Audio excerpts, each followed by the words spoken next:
Que a graça e a paz do Senhor Jesus Cristo seja com todos, amém? É uma grande alegria para nós estarmos aqui com todos esses queridos irmãos que vieram de vários lugares dessa cidade para ouvirem a palavra de Deus. Leremos o texto sobre o tempo em que nós estamos vivendo. O texto se encontra em 1 Tessalonicenses capítulo 5. Nós vamos ler novamente do versículo 1 ao versículo 3. 1 Tessalonicenses capítulo 5, do versículo 1 até o versículo 3. Assim diz o texto: Irmãos, relativamente aos tempos e às épocas, não há necessidade que eu vos escreva, pois vós mesmos estáis inteirados com precisão de que o dia do Senhor vem qual ladrão de noite. Todos nós, amados irmãos, sabemos que o dia do Senhor virá como um ladrão. E no capítulo 24 de Mateus, Jesus deu vários eventos que ocorreriam justamente antes da sua vinda aqui à terra.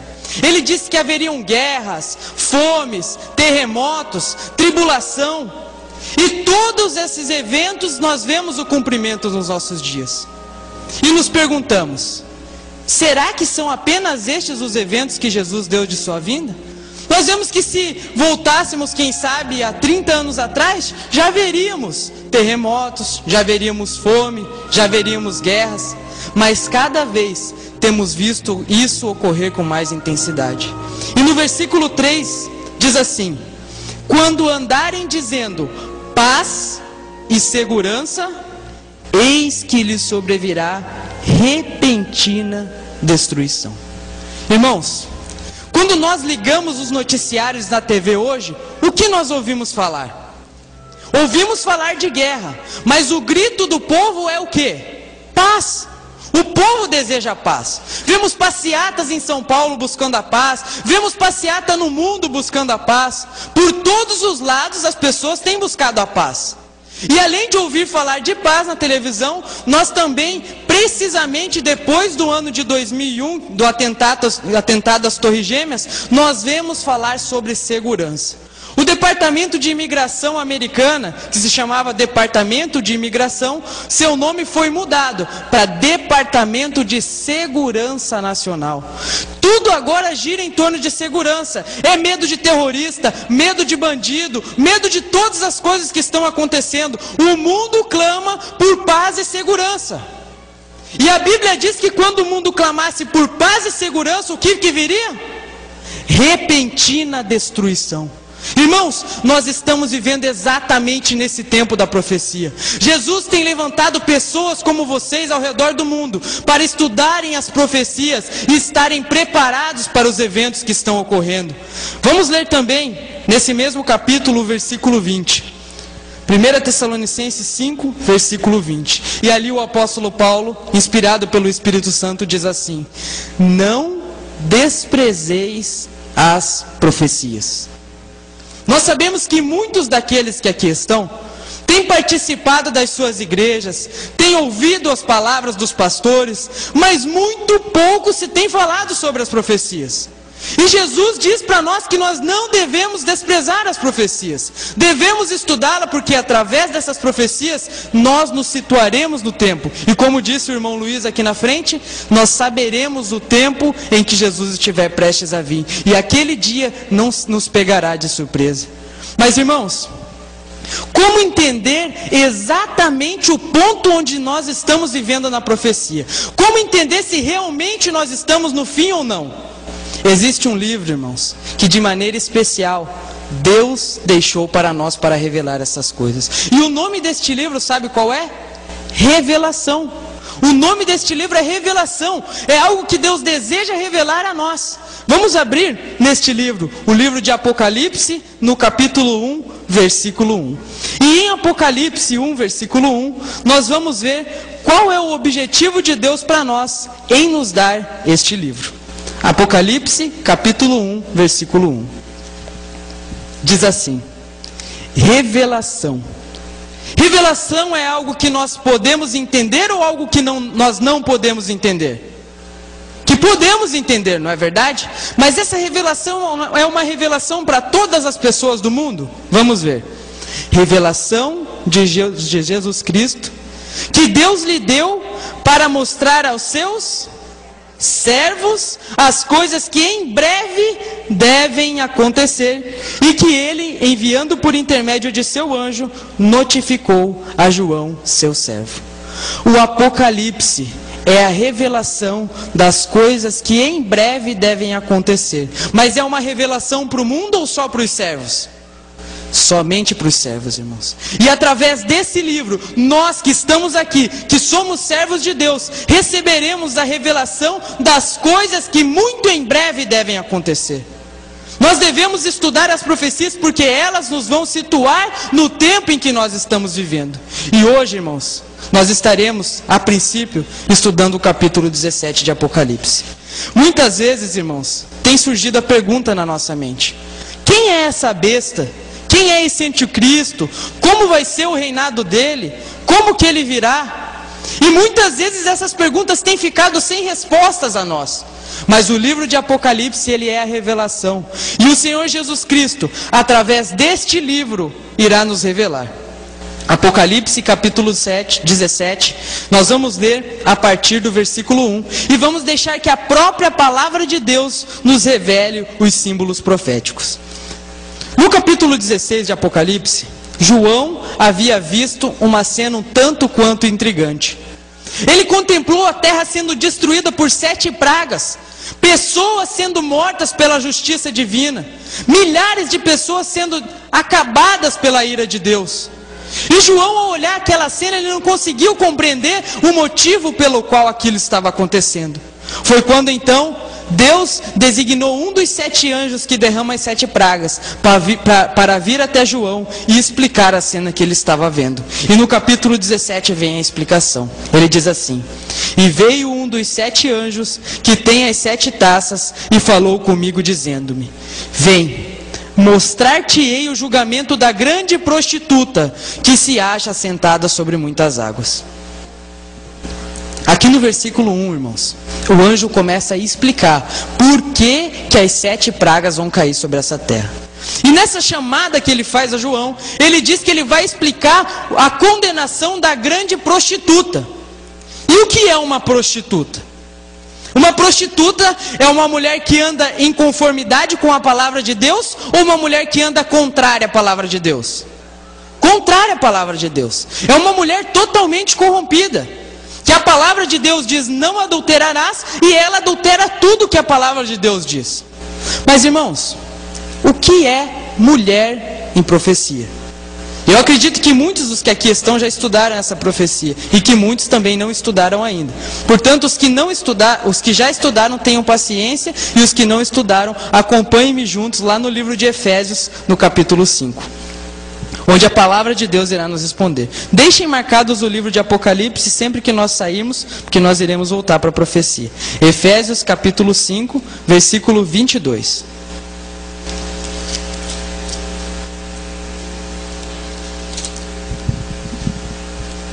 Diz assim, vamos ler a partir do 22.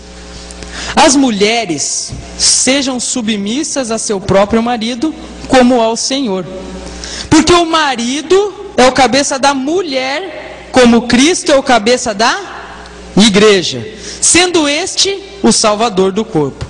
Como, porém, a igreja está sujeita a Cristo, assim também as mulheres sejam em tudo submissas ao seu marido. Segundo o que nós acabamos de ler, irmãos, o apóstolo Paulo, ele compara a mulher com o quê? Com a igreja. E outro detalhe, irmãos, Jesus é comparado com o marido. Jesus, no livro de Apocalipse, no capítulo 19, diz que ele vem buscar a sua noiva. Ele vem buscar uma mulher? Quem que ele vem buscar? A igreja. Então o que é mulher em profecia? Igreja, amados irmãos. Vamos voltar lá para o capítulo 17 de Apocalipse. Mas o que nós estamos vendo aqui no capítulo 17, irmãos, não é uma simples igreja, mas é uma igreja prostituída. E alguém que se prostitui faz o quê? Adultera, fornica. E essa igreja, o que a Bíblia está dizendo aqui, é uma igreja prostituída. prostituído a verdade da palavra de Deus, tem adulterado a verdade da palavra de Deus. E não é uma pequena igreja não, irmãos, porque a Bíblia diz que é uma grande prostituta, é uma grande igreja que está corrompida. E essa igreja está assentada sobre muitas... E o que são águas em profecia? Vamos ler o versículo 15 de Apocalipse 17. E falou-me ainda: as águas que viste onde se assenta a prostituta são povos, multidões, nações e línguas. Vamos repetir todos juntos para que a gente grave bem. Povos, multidões, nações e línguas. O que são então águas? Povos, multidões, nações e línguas. Essa igreja grande e corrompida, irmãos, não é uma igreja que tem influência só no Brasil. Nem uma igreja que tem só influência na América do Sul, mas uma igreja que tem influência sobre muitos povos, multidões, nações e línguas ao redor do mundo. E no versículo 2 de Apocalipse 17 diz que com ela se prostituíram os reis da terra, e com o vinho da sua devassidão foi que se embebedaram os habitantes da terra. Irmãos, essa igreja, principalmente o líder dessa igreja, tem tido prostituições com os reis da terra. Como que um homem se prostitui com uma mulher? Não é através de relações? Como que uma mulher, uma igreja, se prostitui com um governo? Não é através de leis que unam esse sistema religioso com esse governo? Pois é, irmãos, essa igreja, ela tem tido influência sobre todos os reis da terra. Ela vai lá nos Estados Unidos e tem contato com o Obama, vem no Brasil e impõe leis no Brasil, vai em Israel e obriga os israelitas a não mais guardarem o sábado, vai em todos os lugares do mundo e tem influência em todos os lugares do mundo. E não somente nos países, porque a Bíblia diz que os habitantes da terra, seja você, seja eu, ou qualquer uma das pessoas que estão aqui hoje, são embebedados com o vinho dessa igreja. Por mais que nós não acreditemos, mas a palavra de Deus diz que nós estamos embebedados. Pode ser em menor grau, como pode ser em maior grau.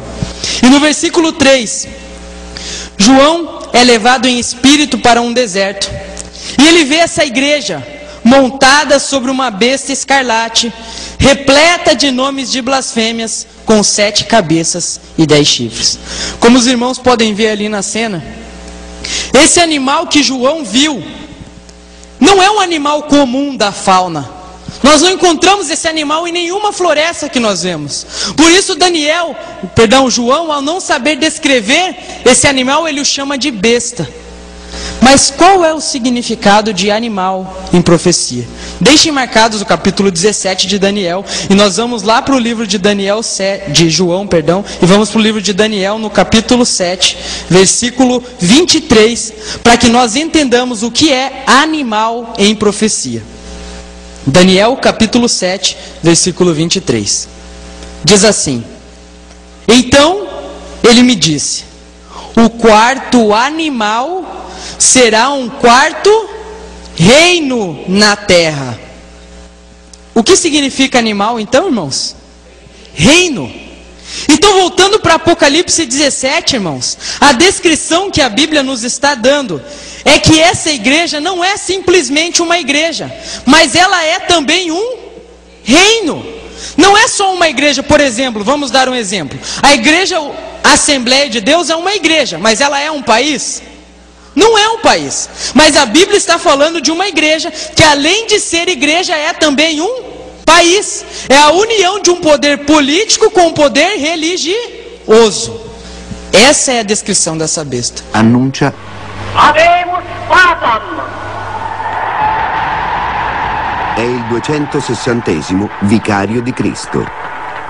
È dal 1670 che non era eletto un papa romano di Roma. Ac reverendissimum Dominum, Dominum, Eugenium, Cardinalem Pacelli, risivi, nomen imposuit, Dium. 12 marzo 1939, solenne incoronazione. Il nuovo Papa si compiace che nel suo stesso cognome sia contenuta la parola pace, la pace del cielo. In latino, Pax Celi, Pacelli. Sono presenti 40 delegazioni ufficiali da tutti i governi del mondo. È assente la delegazione del Terzo Reich.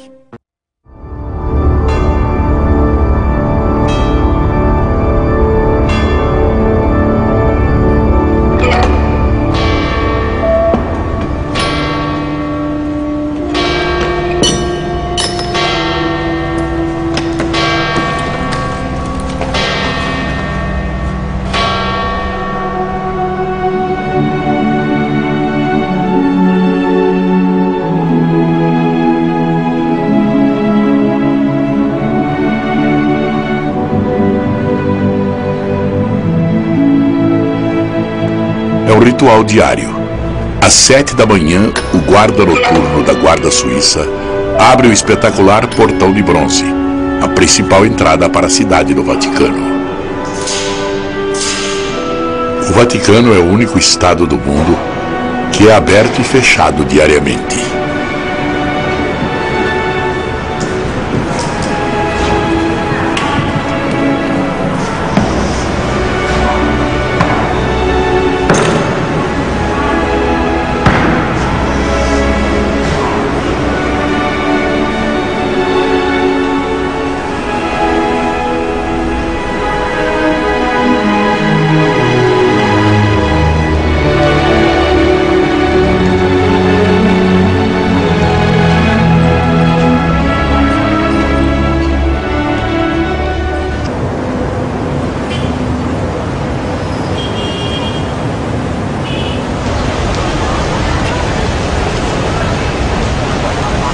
Diariamente, dezenas de milhares de peregrinos e turistas de todo o mundo visitam o epicentro da Igreja Católica.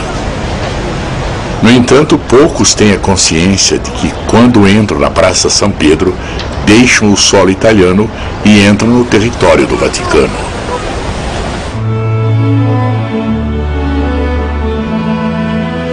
Esse estado consiste em um pequeno pedaço de terra com apenas algumas centenas de habitantes.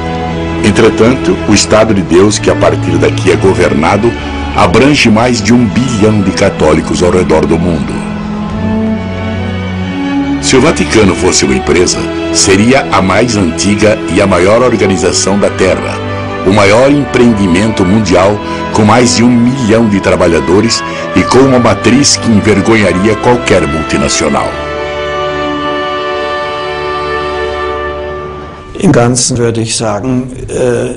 Eu diria que o Estado do Vaticano e a administração que aqui se desenvolve não é muito diferente, nem mais misteriosa, do que a administração de uma grande empresa ou de uma organização política. Aqui também trabalham pessoas em silêncio. Existe a relação de confiança, uma vez que muitos aspectos, como decisões sobre pessoas e assuntos, só são tomadas e progridem se estiverem permeadas por confiabilidade. É certo que nós, em nossas decisões, temos que respeitar a história e que para nós o passado não é simplesmente o passado. Temos que sustentar a história. Isso não significa que ficamos continuamente remexendo arquivos secretos. A continuidade do direito já está nos respectivos livros e no ensino do direito. Dessa maneira, eu diria que não há mistérios tão profundos aos quais somente algumas pessoas têm acesso. Hinter die Kulissen schauen, sehe ich eigentlich nicht. Irmãos, só há uma igreja no mundo que, além de ser uma igreja, é também um país. Além disso, irmãos, a Bíblia diz que essa besta, ela tinha cor escarlate. E Isaías 1,18 diz que a cor escarlate é a cor do pecado. E quando a Bíblia diz que esse reino está com a cor do pecado, é porque tudo que você vai encontrar que procede de lá é do pecado, procede do diabo e não de Deus. Porque a Bíblia diz que a salvação é por fé, essa igreja prega que a salvação é por obras. A Bíblia diz que o nosso intercessor é Cristo, essa igreja prega que há sacerdotes aqui na terra. A Bíblia diz que o único para quem nós devemos confessar os nossos pecados é Deus, eles dizem que você tem que confessar o teu pecado para o padre. Tudo que sai dessa igreja é pecado, irmãos. E por fim, diz ainda que essa besta estava repleta de nomes de blasfêmia. Nós muitas vezes usamos a palavra blasfêmia para diversas circunstâncias diferentes, mas a Bíblia traz uma palavrinha específica que explica a nós o que significa blasfêmia. Lá no livro de João, no capítulo 10, no versículo 33, é nos explicado qual é o simbolismo bíblico para a palavra blasfêmia. João capítulo 10, versículo 33. Jesus havia feito muitos milagres aqui. E os judeus tinham a intenção de matar a Jesus por causa de tudo que ele havia feito. Então Jesus agora pergunta a eles: mas vocês vão me matar por qual boa obra que eu fiz? Por qual delas que vocês vão me matar? E agora os judeus respondem no versículo 33. Responderam os judeus: não é por obra boa que te apedrejamos, e sim por causa da blasfêmia, pois sendo tu homem, te fazes Deus a ti? Irmãos, blasfêmia é alguém sendo homem querer se passar por Deus. Existe alguém em uma grande igreja que é também um país que tenta tomar a prerrogativa de Deus ou não tem? Existe, irmãos, existe. Voltando para o capítulo 17 de Apocalipse, nós estamos fazendo esse estudo de uma maneira mais rápida, irmãos, para que dê tempo de a gente ver tudo. E agora, irmãos, a Bíblia diz que essa besta tinha 7 cabeças e 10 chifres. Essas 7 cabeças e esses 10 chifres, a própria profecia, um pouco mais à frente, irá nos explicar o que é. Apenas lembrem, 7 cabeças e 10 chifres.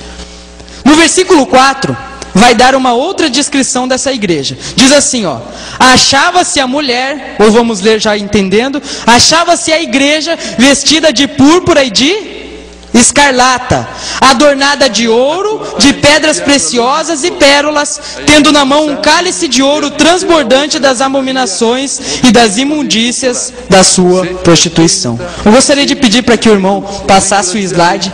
E vejam, irmãos, a Bíblia nos dá todas as características desse império.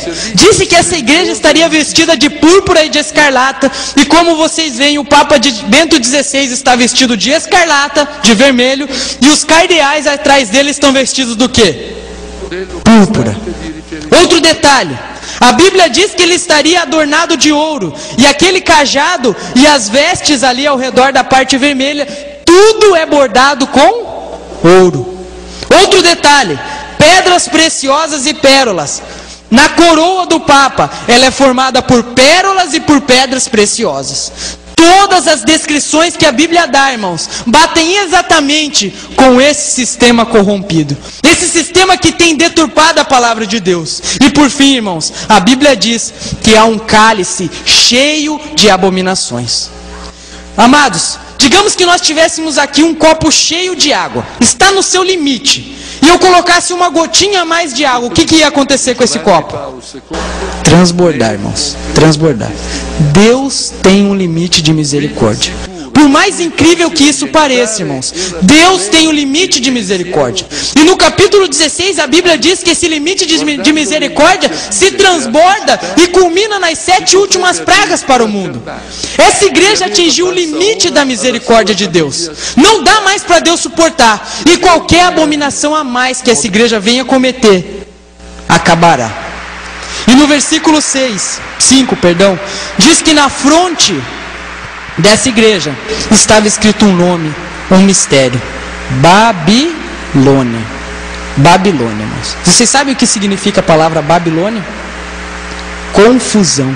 Confusão. Irmãos, tudo que nós vemos na igreja católica é confusão. Nada é claro de acordo com a palavra de Deus. Nós só vemos confusão. A Bíblia diz que é A, a igreja católica diz que é Z. Tudo ao contrário, só confusão. E ali diz, irmãos, no versículo 5, que essa Babilônia é a mãe das prostitutas e das abominações da terra. E agora eu faço uma pergunta muito séria aos irmãos. Para que uma mulher seja mãe, o que ela precisa ter? Filhos, certo? Ok. Um ser humano, o filho do ser humano é o quê? Ser humano, correto? Agora, a mulher que é mãe aqui é o quê? É uma igreja. E para que uma igreja tenha filhos, os filhos dela vão ser o quê? Igrejas, irmãos. Se a igreja mãe é a igreja católica, a Bíblia nos está dizendo que há filhas da igreja católica hoje. Como nós entendemos quem são as filhas da igreja católica?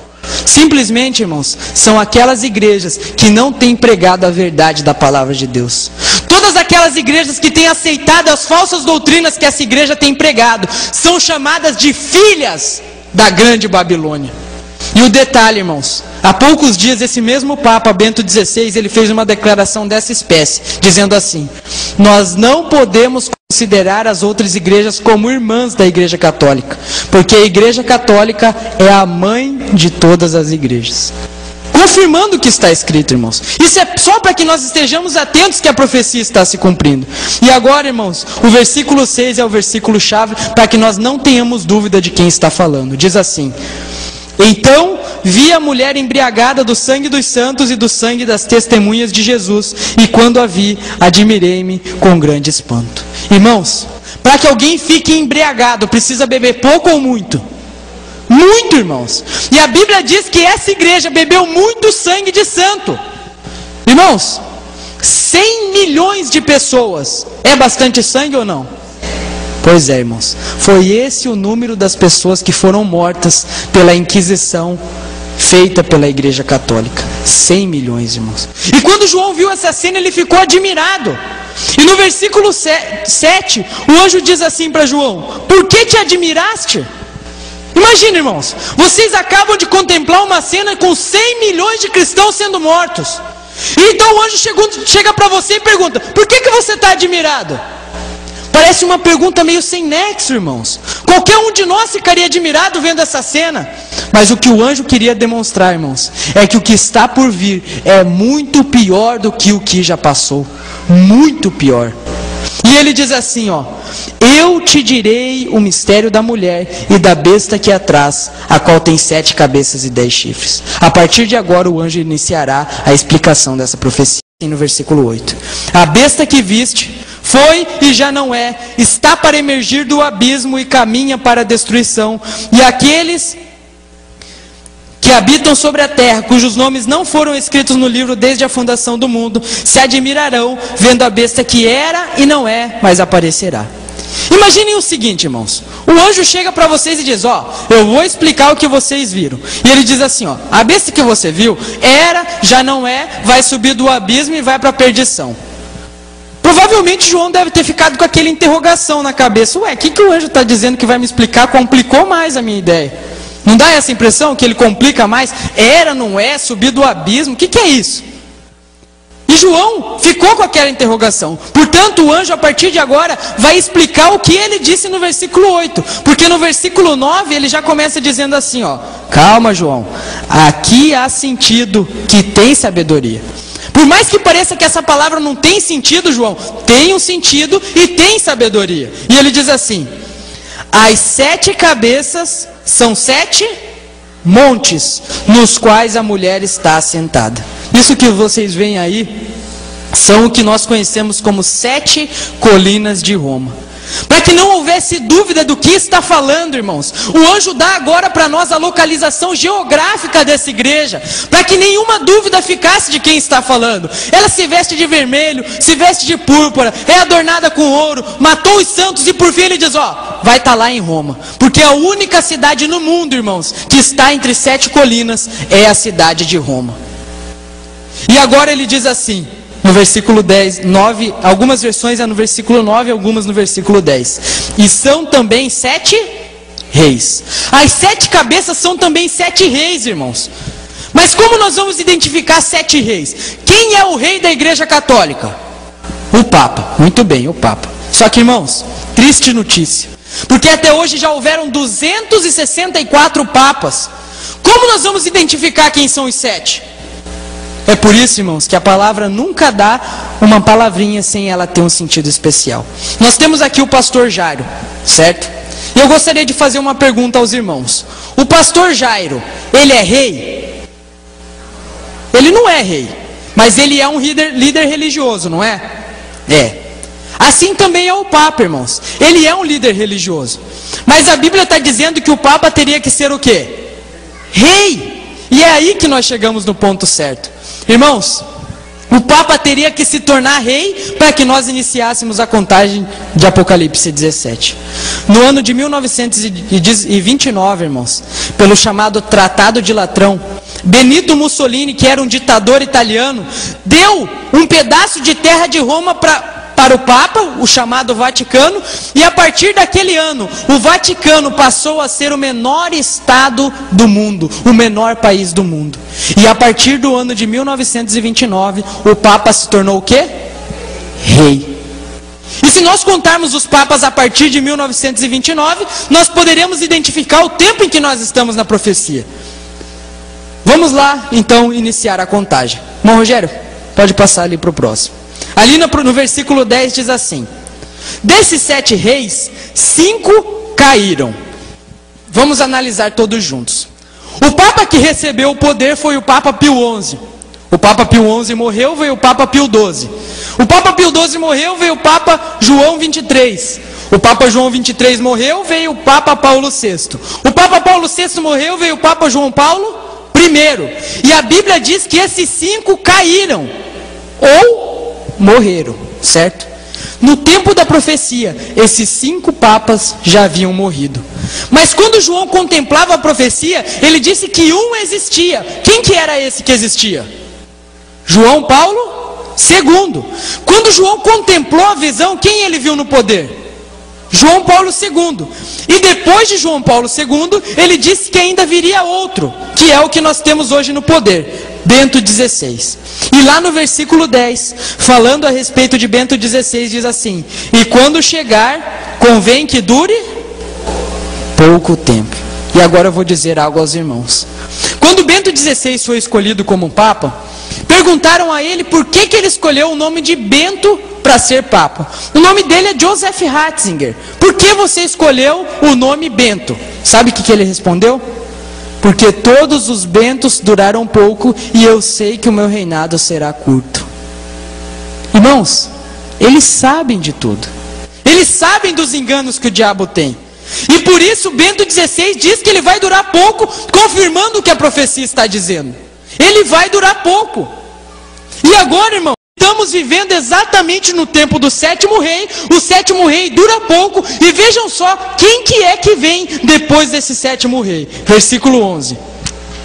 E a besta que era, vamos traduzir, a besta que era papa e já não é mais papa, também é ele o 8º. E procede dos 7 e caminha para a destruição. Irmãos, a Bíblia diz que depois do curto reinado de Bento XVI, e ele já está há quase 5 anos no poder, virá o 8º. E esse 8º virá e já virá direto para a destruição, irmãos. Esse 8º, a Bíblia chama ele de besta. Mas quem é esse 8º? Que a Bíblia diz que procede dos 7, mas como procede dos 7? Dos 7 que nós vemos ali, 6 já morreram. Só um que está vivo, que é o Bento XVI. Como que a Bíblia diz que o 8º procede dos 7? Vamos entender isso que a Bíblia está dizendo, irmãos. Vamos agora voltar para o versículo 8. E ver que no versículo 8, João usa as mesmas palavras do versículo 11. Veja só. A besta que viste era e não é, e está para emergir de onde? Do abismo. Esse 8º, irmãos, a Bíblia diz que ele subirá do abismo. Mas o que é abismo, irmãos, na palavra de Deus? Deixem marcado Apocalipse 17, vamos para Romanos capítulo 10. Romanos capítulo 10, versículo 7. E aqui a Bíblia vai nos responder o que é abismo. Diz assim: ou, quem descerá ao abismo? Isto é, tornar a trazer dos mortos a Cristo. Irmãos, o que é abismo? É trazer dos mortos, irmãos. A Bíblia diz que o 8º, ele virá dos mortos. Mas, irmãos, Satanás tem poder para ressuscitar alguém dos mortos? Ele não tem poder para ressuscitar alguém dos mortos, mas ele tem um poder, irmãos, e esse poder ele usa contra Deus, que é o poder do engano, o poder da mentira. A Bíblia diz que Lúcifer consegue se transfigurar até mesmo em anjo de luz. E o próprio Lúcifer irá falsificar uma ressurreição de um desses papas, para que o povo o aceite como seu representante. Agora o detalhe, irmãos, e é a dúvida que chega: quem é esse que virá dos mortos? Para isso, irmãos, eu convido os irmãos para abrirmos lá no capítulo 13 de Apocalipse. Nós não vamos entrar muito a fundo nesse tema, porque o pastor Jairo vai falar sobre ele, mas apenas para que nós identifiquemos quem é esse Papa que virá dos mortos dentro em breve. Vamos abrir em Apocalipse 13 e ler o versículo 17 e o versículo 18. E lá diz assim: para que ninguém possa comprar ou vender, senão aquele que tem a marca da besta, ou o nome da besta, ou o número do seu nome. Irmãos, a Bíblia está dizendo que no nome da besta, que é o 8º, tem um número. O número do nome da besta. Mas que número é esse que está no nome da besta? Vamos ler o versículo 18. Aqui há sabedoria. Aquele que tem entendimento, calcule o número da besta, pois é número de mulher? De quantos homens que está falando? Irmãos, está falando de homem, não está falando de homens. Nem de mulher, nem de www, nem de chip, nem de nada. Está falando que é número de homem. E qual que é o número, irmãos? 666. E aonde nós encontraremos esse número? No nome do Papa. Irmãos, nós fizemos a contagem com o nome de todos esses 7 papas que ali estão. Somente um, irmãos, deu a contagem dos 666. É esse que vocês veem aí. Esse Papa foi o Papa mais aclamado de toda a história dessa terra. No enterro dele havia um representante de todas as nações da terra. Ele foi o Papa que conseguiu... Jesus Cristo está voltando para a sua igreja. A Bíblia diz em Mateus 24:42: portanto vigiai, porque não sabeis o dia em que vem o nosso Senhor. Eu quero que vocês saibam, igreja, que Jesus Cristo poderia voltar este mês, ou ele poderia voltar na próxima semana, ou ele poderia até mesmo voltar...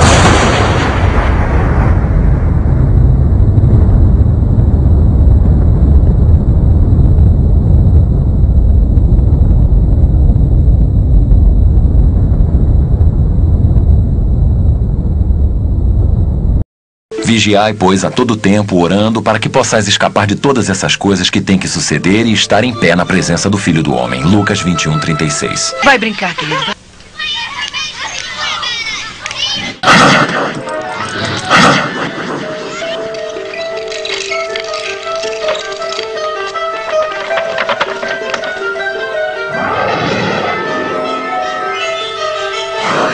O que está acontecendo?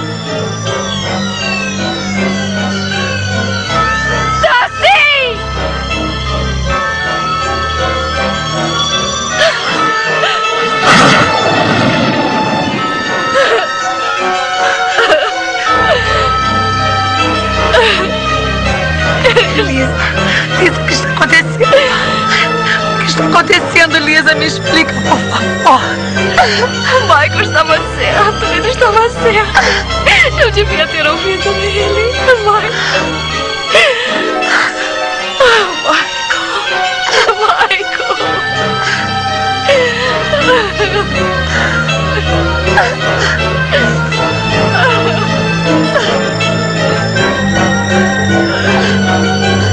Pero una cosa sí te digo, que el que buen juez quiere ser, por su casa comienza. Y a ti te falta demasiado.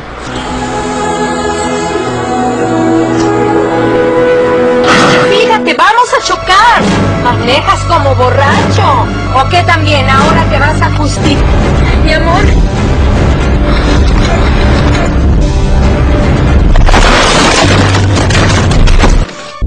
Porque assim como o relâmpago sai do Oriente e se mostra até no Ocidente, assim há de ser a vinda do Filho do Homem.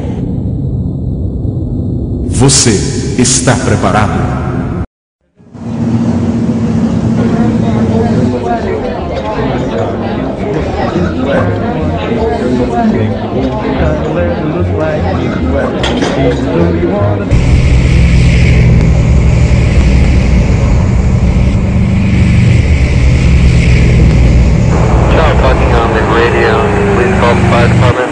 Talking on the radio, please call the fire department.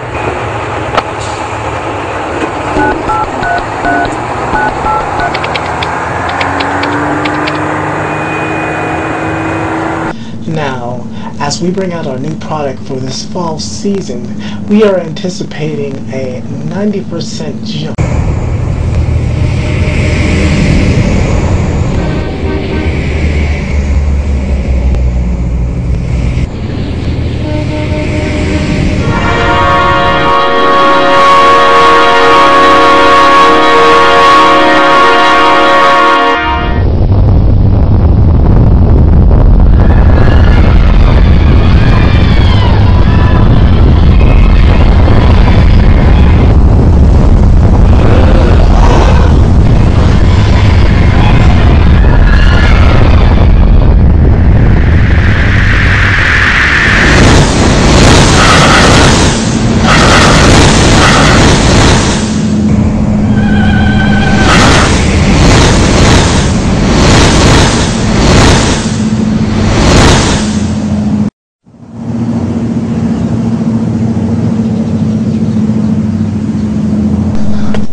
Atenção para a notícia urgente.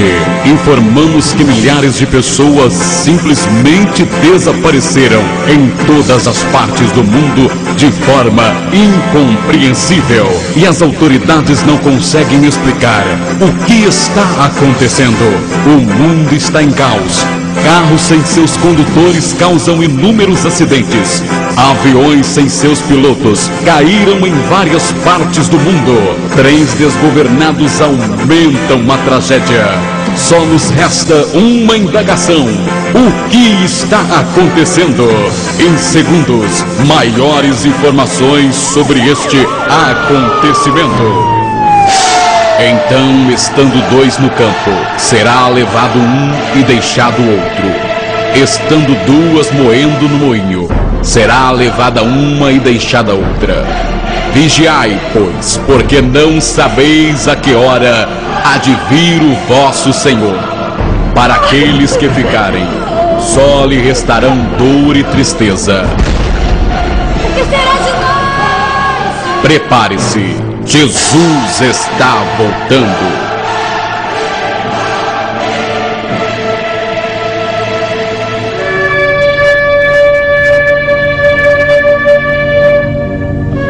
Porque o mesmo Senhor descerá do céu com alarido, e com voz de arcanjo, e com a trombeta de Deus. E os que morrerem em Cristo ressuscitarão primeiro. Depois nós, os que ficarmos vivos, seremos arrebatados juntamente com eles nas nuvens, a encontrar o Senhor nos ares. E assim estaremos sempre com o Senhor. Prepare-se, prepare-se.